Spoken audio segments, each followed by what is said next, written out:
Assalamualaikum warahmatullahi wabarakatuh. Halo anak-anak kelas 4. Alhamdulillah kita bertemu lagi di Irwan Channel. Kita akan belajar bersama lagi ya. Di semester 2 ini kita akan belajar tema 6 cita-citaku, subtema 1, aku dan cita-citaku. Kita akan mulai pembelajaran pertama. Anak-anak semuanya simak baik-baik video ini ya, supaya kalian memahami yang disampaikan Pak Irwan. Salam semangat dan sukses untuk kalian semuanya. Anak-anak, mari kita mulai pembelajarannya.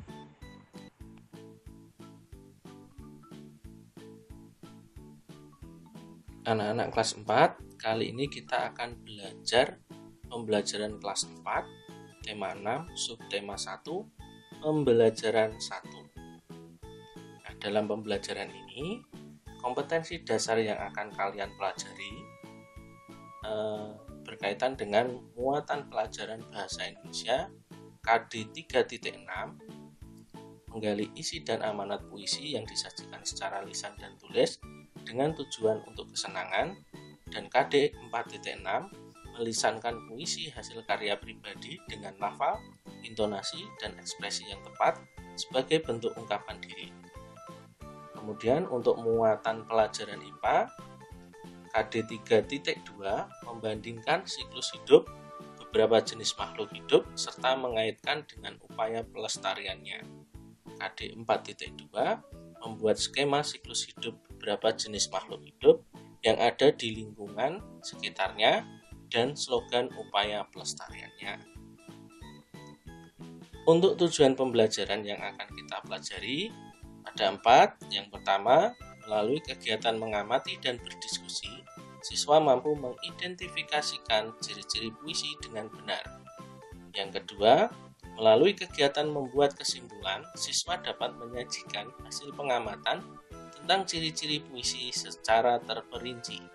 Yang ketiga, melalui kegiatan melakukan pengamatan, siswa mampu mengidentifikasi siklus hidup makhluk hidup yang ada di sekitarnya dengan baik. Yang keempat, melalui kegiatan menyusun gambar tahapan pertumbuhan hewan dan tumbuhan, siswa mampu membuat skema siklus makhluk hidup yang ada di sekitarnya dengan benar. Nah, kita lanjutkan untuk pembelajaran 1 di subtema 1, aku dan cita-citaku. Nah, di sini ada gambar. Aku punya cita-cita, aku ingin menjadi.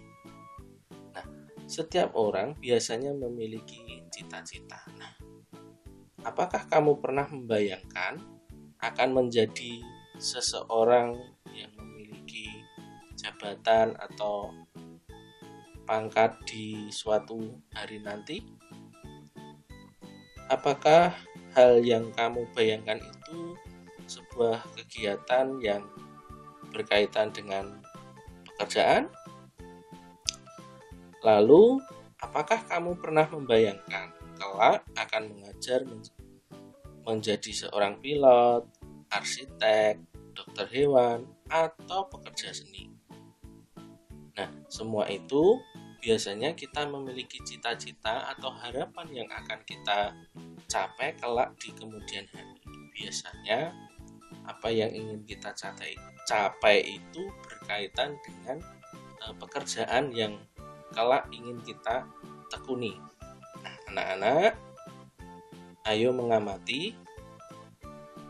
Perhatikan gambar berikut. Di sini ada 5 gambar. Gambar yang pertama, aku seorang guru. Nah, kegiatan utama sehari-hari dari seorang guru adalah mengajar, mendidik, dan membimbing siswa, baik di sekolah maupun di rumah. Karena saat ini anak-anak mulai belajar online dari rumah, maka guru masih memberikan pembelajaran jarak jauh sehingga bisa mendidik secara online. Kemudian gambar yang kedua, aku seorang arsitek. Nah, kegiatan utama sehari-hari seorang arsitek itu biasanya dia membuat desain atau gambar atau denah sebuah gedung, rumah, atau bangunan-bangunan. Nah, di sini dengan gambar-gambar tersebut dia bisa menghasilkan uang atau penghasilannya didapat dari membuat gambar denah atau model dari sebuah bangunan. Nah, yang ketiga, gambar yang ketiga, aku seorang dokter hewan. Nah, kegiatan utama sehari-hari dari seorang dokter hewan adalah memeriksa hewan yang sakit. Jadi hewan pun perlu dipelihara. Jadi kalau hewan sakit juga bisa dibawa ke dokter, yaitu dokter hewan. Gambar yang keempat, aku seorang pelukis. Kegiatan utama sehari-hari dari seorang pelukis tentunya adalah melukis. Jadi seorang pelukis ini dapat menuangkan bakat atau kemampuannya dalam menggambar atau melukis atau membuat karya dua dimensi menjadi karya seni yang sangat menarik dan indah. Karya seni tersebut dapat dijual sehingga menghasilkan uang yang cukup banyak. Nah, ini juga termasuk sebuah pekerjaan atau biasa disebut dengan pekerja seni. Nah, yang kelima, aku seorang polisi. Nah, kegiatan utama sehari-hari seorang polisi adalah menjaga ketertiban dan keamanan. Polisi juga ada yang bertugas di jalan, yaitu mengatur lalu lintas atau polisi lalu lintas. Kita lanjutkan anak-anak. Apa yang kita lakukan tadi terkait dengan cita-cita kita di masa depan.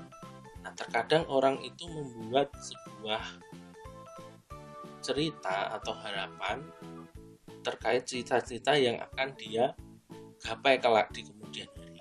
Di sini ada sebuah teks cita-cita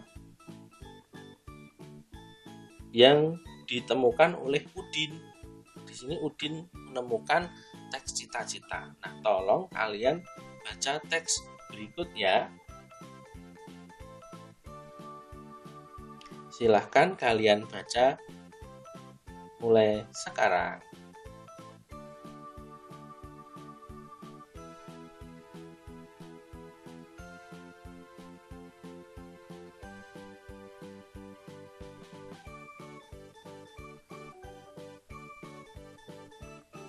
Pak Irwan rasa kalian sudah selesai membaca. Tahukah kamu bahwa teks di samping merupakan puisi? Lalu, apa sih puisi itu? Untuk mengetahui puisi itu apa, mari kita lakukan kegiatan-kegiatan seperti berikut ini. Pertama, bacalah kembali teks puisi tersebut. Kedua, perhatikan bagian-bagian teks yang dibaca. Temukan ciri-ciri puisi tersebut. Agar kamu dapat menemukan ciri-cirinya, kamu bisa gunakan pertanyaan-pertanyaan berikut. Pertama, apakah kamu menemukan bahwa teks tersebut terdiri atas kumpulan kata-kata yang tersusun menjadi baris-baris? Nah, silakan dijawab dengan memperhatikan puisi tadi. Kedua, apakah kamu menemukan baris-baris tersebut terkumpul menjadi beberapa bagian? Nah, silakan dijawab dengan memperhatikan puisi tadi ya. Ketiga, tuliskan bunyi vokal dari kata terakhir setiap baris. Bunyi vokal itu A, I, U, E, O. Jadi silahkan ditulis bunyi vokal terakhirnya ya, A, I, U, E, atau O. Selanjutnya yang keempat, apakah kamu menemukan keteraturan bunyi vokal kata terakhir dalam setiap baris? Nah, silahkan diamati berdasarkan puisi tadi ya. Apakah ada sesuatu yang berkaitan antara baris yang pertama dengan kedua, pertama dengan ketiga, atau dua dengan keempat? Silahkan ditemukan sendiri dengan memperhatikan puisi tadi. Kemudian, tunjukkan keteraturan itu. Catat di bukumu ya. Nanti kirim ke Pak Irwan. Lalu, mari kita bahas. Setelah kalian sudah melakukan kegiatan-kegiatan tadi, kalian sudah menemukan beberapa ciri puisi. Mari kita bahas. Puisi terdiri atas bagian-bagian yang merupakan kumpulan kata-kata yang disebut baris puisi. Jadi, kata-kata yang ada di dalam puisi tadi terkumpul menjadi satu, itu disebut baris. Ingat ya, baris, bukan kalimat. Kalau dalam sebuah paragraf, kita sebut kumpulan kata itu menjadi kalimat. Tapi dalam puisi, kita sebut dengan baris. Kemudian anak-anak, baris-baris puisi terkumpul menjadi bagian-bagian yang disebut bait puisi. Bait puisi itu merupakan kumpulan dari beberapa baris. Nah, ini contohnya. Anganku, kata pertama, melayang, kata kedua, ke, kata ketiga, masa, kata keempat, depan, kata kelima. Nah, 5 kata ini tergabung menjadi satu disebut dengan baris puisi. Kemudian ini juga sama, tergabung. Kata-kata ini tergabung jadi satu disebut baris puisi. Ini juga sama, yang ketiga tergabung menjadi satu disebut baris puisi. Dan yang ini, guru tanpa pamrih berbagi ilmu ini juga tergabung menjadi satu disebut dengan baris puisi. Nah, baris puisi ini ada 4 ini tergabung menjadi satu disebut dengan bait puisi. Jadi sekarang kalian bisa tahu bahwa puisi itu memiliki ciri bahwa dia terdiri dari baris yang terkumpul menjadi bait. Puisi tersebut berupa baris-baris yang terkumpul menjadi satu disebut bait. Sekarang kalian bisa membedakan ya, baris puisi itu apa, bait puisi itu apa. Jadi beda ya, tidak sama loh antara baris dan bait itu. Baris itu kumpulan kata-kata yang menjadi satu, sedangkan bait adalah kumpulan dari baris-baris yang menjadi satu bagian. Kita lanjutkan. Kita tadi sudah melakukan pengamatan terhadap puisi. Kita sudah mencoba menemukan persamaan bunyi vokal juga di akhir kata di tiap baris dengan hubungannya dengan baris yang lain. Nah, kita sekarang mencoba untuk menyusun puisi acak. Nah, di sini ada 4 baris puisi. Nah, ini yang warna oranye, biru, merah, dan hijau itu masing-masing adalah baris puisi yang susunannya masih diacak. Nah, susunannya masih diacak. Nah, bagaimana susunan yang sebenarnya? Kita coba untuk memulainya. Silahkan kalian coba untuk menyusun baris-baris puisi ini menjadi bait puisi yang benar dalam waktu 20 detik mulai dari sekarang. Nah, waktunya terus berjalan. Silahkan untuk menyusun baris-baris puisi yang acak tersebut menjadi bait puisi yang benar.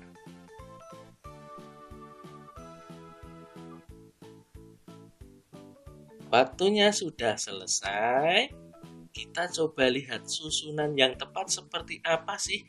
Apakah susunan yang kamu buat menjadi bait puisi itu sudah benar? Kita lihat di sini. Kita klik. Nah, ini.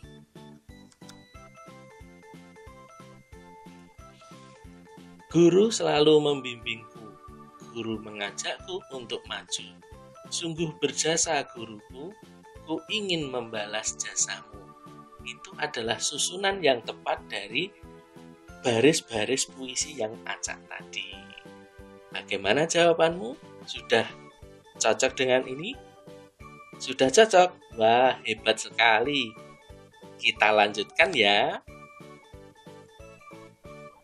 Ayo kita mengamati. Puisi-puisi tersebut biasanya juga banyak yang berkaitan dengan apa yang kita lihat di lingkungan sekitar. Tidak hanya berkaitan dengan cita-cita tadi. Jadi di lingkungan sekitar kita juga bisa digunakan sebagai sumber inspirasi dalam membuat puisi. Nah, sekarang kita lakukan pengamatan seperti berikut ini.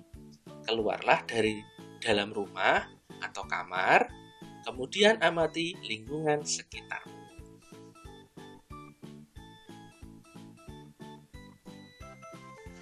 Apakah kamu melihat hewan peliharaanmu atau milik tetanggamu? Hewan apakah yang kamu lihat itu? Nah, dijawab ya di buku kalian masing-masing. Bagaimana cara merawat hewan tersebut? Nah, bisa dijelaskan jenis makanannya, tempat hidupnya, atau perawatannya, atau yang lainnya. Apakah hewan itu memiliki anak?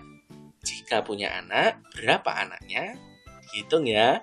Jika punya anak, bagaimana perbandingan ukuran tubuh hewan induk dengan anaknya tersebut? Dijawab ya, dicatat di buku kalian masing-masing. Bagaimana cara perkembangbiakan hewan tersebut? Ini juga dijawab ya.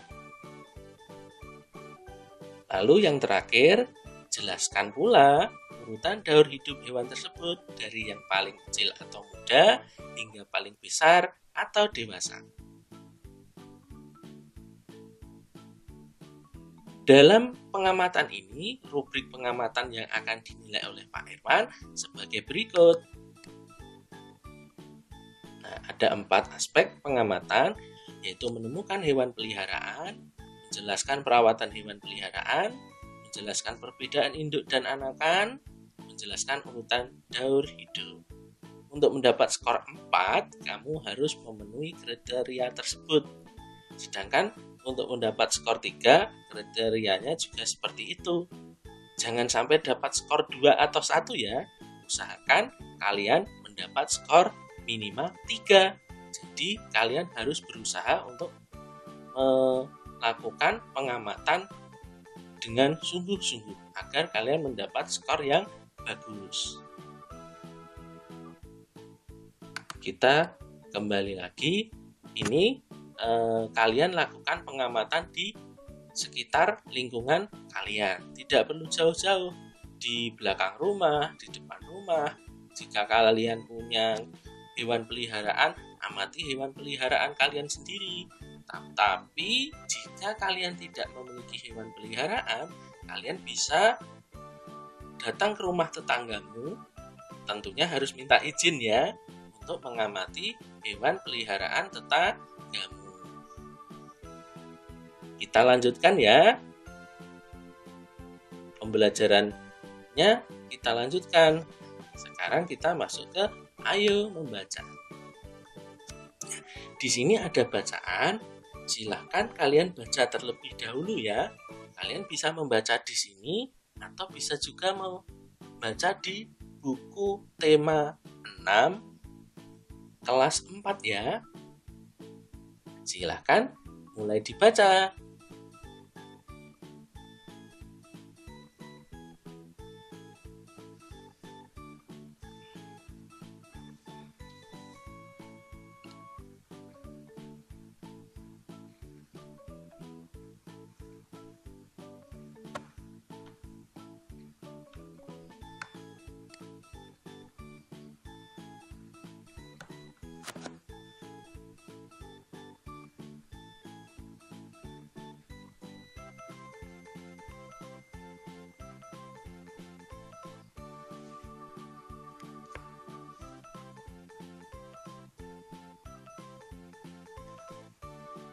Anak-anak, dalam bacaan ini ada informasi-informasi penting yang dapat kalian dapat. Nah, di sini kita lihat di paragraf pertama. Kita dapat menemukan informasi penting, yaitu semua makhluk hidup mengalami pertumbuhan dan perkembangan, baik hewan, manusia, maupun tumbuhan. Semua makhluk hidup pasti mengalami pertumbuhan dan perkembangan. Tentunya di sini dijelaskan pula di paragraf 2, informasi penting yang kita peroleh adalah tahapan pertumbuhan dan perkembangan makhluk hidup itu berbeda-beda. Ada yang mengalami perubahan, ada pula yang tidak mengalami bentuk perubahan. Nah, di sini di paragraf yang ketiga dijelaskan informasinya adalah hewan yang mengalami perubahan bentuk itu berarti mengalami metamorfosis. Sedangkan yang tidak mengalami perubahan bentuk itu berarti dia tidak mengalami metamorfosis. Jadi makhluk hidup itu ada dua, satu mengalami bentuk perubahan dalam pertumbuhan dan perkembangannya, ada pula yang tidak mengalami pertumbuhan dan perkembangannya tidak mengalami perubahan bentuk.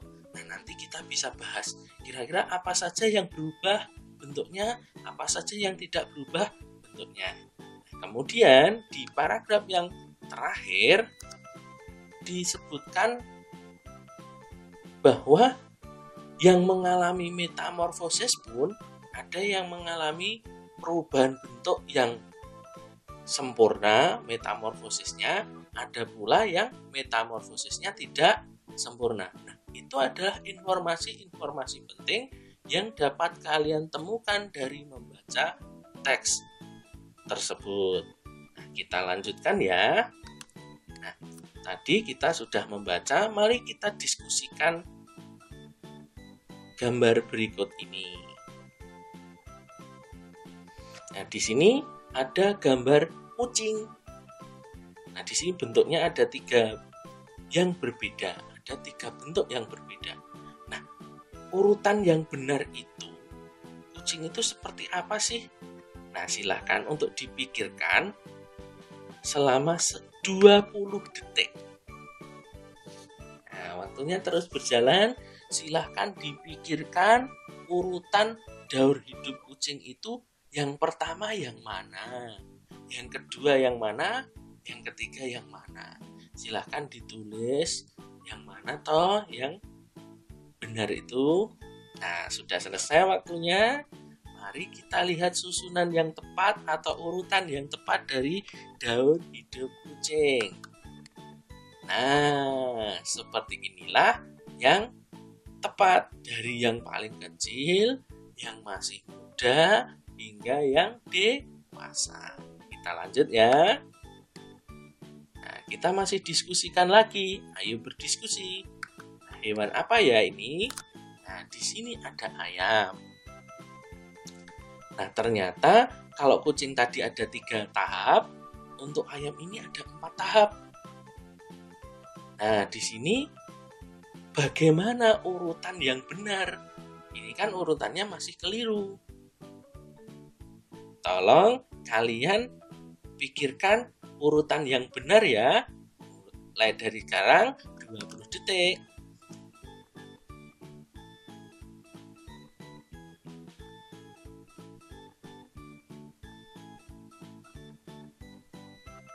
Waktunya terus berjalan.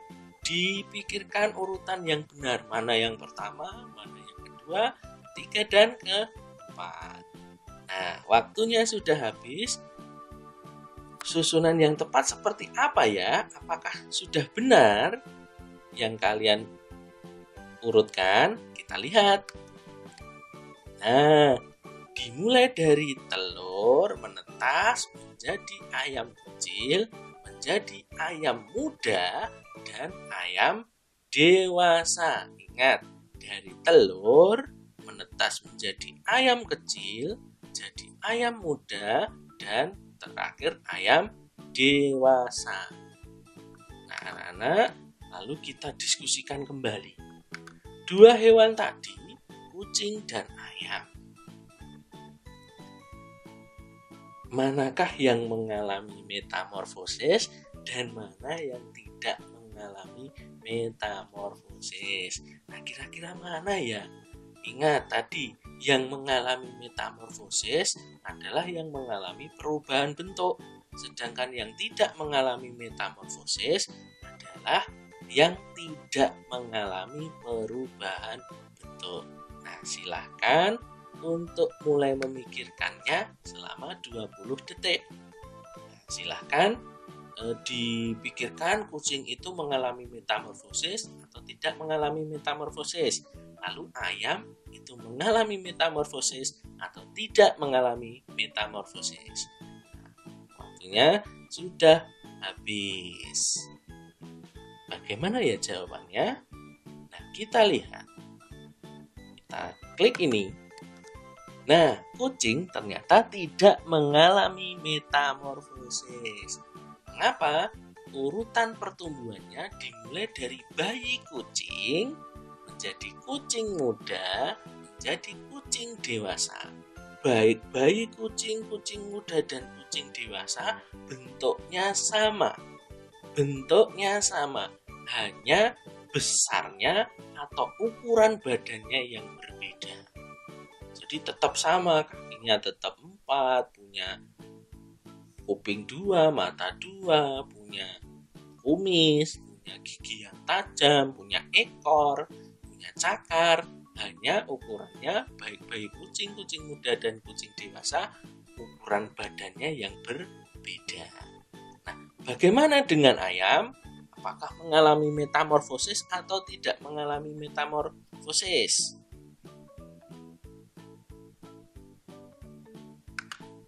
Nah, kalau ayam mengalami metamorfosis. Mengapa? Urutan pertumbuhan dari ayam dimulai dari telur menjadi ayam kecil, ayam muda, dan ayam dewasa. Jelas kan? Telur dengan ayam kecil itu sangat berbeda. Telur bentuknya itu bulat, lonjong. Ayam kecil punya kaki, punya sayap kecil, punya paruh. Nah, ayam kecil, ayam muda, ayam dewasa bentuknya yang sama, tapi dengan telur dia berbeda. Meskipun banyak yang sama, tapi ada yang berbeda. Berarti dia mengalami perubahan. Maka ayam mengalami metamorfosis. Jadi sudah paham ya? Mana makhluk hidup yang mengalami metamorfosis dan mana makhluk hidup yang tidak mengalami metamorfosis. Nah, bagaimana dengan manusia? Mengalami metamorfosis atau tidak mengalami metamorfosis? Iya, tidak mengalami metamorfosis karena dimulai dari bayi, anak-anak, remaja, dewasa. Semua bentuknya sama, hanya ukuran badannya yang berbeda. Nah, kita lanjutkan. Nah, kita sudah sampai di refleksi pembelajaran. Nah, apa yang kita pelajari hari ini anak-anak? Masih ingat kan? Nah, kita tadi sudah mempelajari tentang ciri-ciri puisi. Ternyata puisi itu ciri-cirinya adalah terdiri dari baris-baris, atau baris-baris itu tadi adalah kata-kata yang terkumpul menjadi satu. Nah, baris-baris tersebut terkumpul menjadi satu disebut dengan bait. Jadi itulah ciri-ciri puisi. Apakah ada ciri-ciri puisi yang lain? Ada, nanti kita pelajari di pembelajaran selanjutnya. Kemudian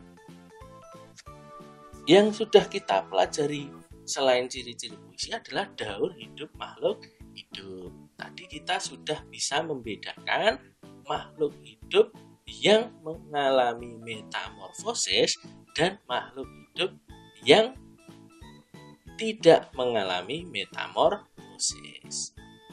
Dibedakan dari adanya perubahan bentuk dan tidak adanya perubahan bentuk tubuh. Nah, itulah yang bisa Pak Irwan sampaikan dalam pembelajaran tema 6, subtema 1, pembelajaran 1 untuk kelas 4. Jadi anak-anak, kalian harus rajin belajar, tetap semangat meskipun kegiatan pembelajaran kita melalui kegiatan pembelajaran online ini. Jangan lupa untuk tetap menjaga kesehatan, mematuhi protokol kesehatan dengan memakai masker, mencuci tangan dengan sabun dan air mengalir, dan jangan lupa untuk menjaga jarak. Sampai jumpa anak-anak di pembelajaran berikutnya. Wassalamualaikum warahmatullahi wabarakatuh.